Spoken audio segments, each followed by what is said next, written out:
नाही, आपण बघितलं असेल की साधारण फॉर्म भरायलाच आदरणीय नारायणप्पा माया आमच्या सोबत होते, बाबासाहेब देशमुख जी आमच्या सोबत होते, त्यानंतर जानकर साहेबांची भूमिका अशी काय मला माहिती नाही, त्यांच्या यांच्यातला तो विषय आहे, परंतु ही निवडणूक बिनविरोध व्हावी अशा पद्धतीची त्यांची भूमिका होती.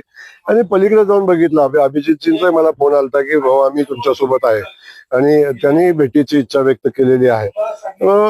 मला हे सगळ्या लोकांनी आमच्या सोबत आम्हाला पाठिंबा देण्याचा निर्णय घेतलाय.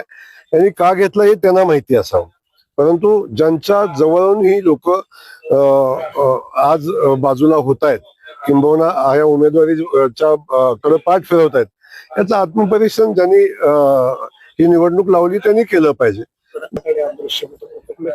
काय जादू होणार आहे आकडेवारीमध्ये? मी तुम्हाला सांगतो, 22 तारखेला निवडणुकीचा निकाल लागल्यानंतर अदृश्य शक्ती कुणाच्या पाठीशी आहे? माझ्याकडे अदृश्य शक्तीच नाही आहे, माझ्याकडे दृश्य शक्ती आहे.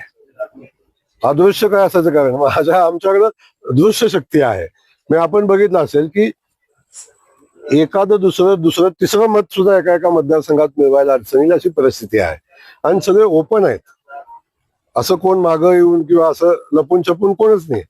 त्यामुळं माझ्याकडं अदृश्य शक्ती नाही, माझ्याकडे दृश्य शक्ती आहे, आणि ती परिस्थिती बघूनच आम्ही सुप्रिया सुळे म्हणल्या की भाजपने ज्या पद्धतीने हे सगळं नोटांचा बाजार मांडलेला आहे त्याबद्दल मला तोंड उघडायला लावू नका. त्यांचं तोंड बंद खायच कधी, उघडायचं काय कारण आहे?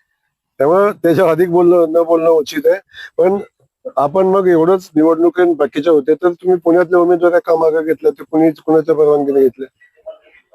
मग तेव्हा कितीचा गोरे बाजार केलाय त्यांनी, याची माहिती त्यांनी दिली पाहिजे ना. त्यामुळे आपल्याला अधिक बोलायचं नाही, तो त्यांचा विषय. शेतकऱ्यांना कर्जमाफी दिली ती फसवणूक झाली. शेतकऱ्यांना सरसकट 2 लाख रुपयाची कर्जमाफी द्यावी अशी त्यांची मागणी.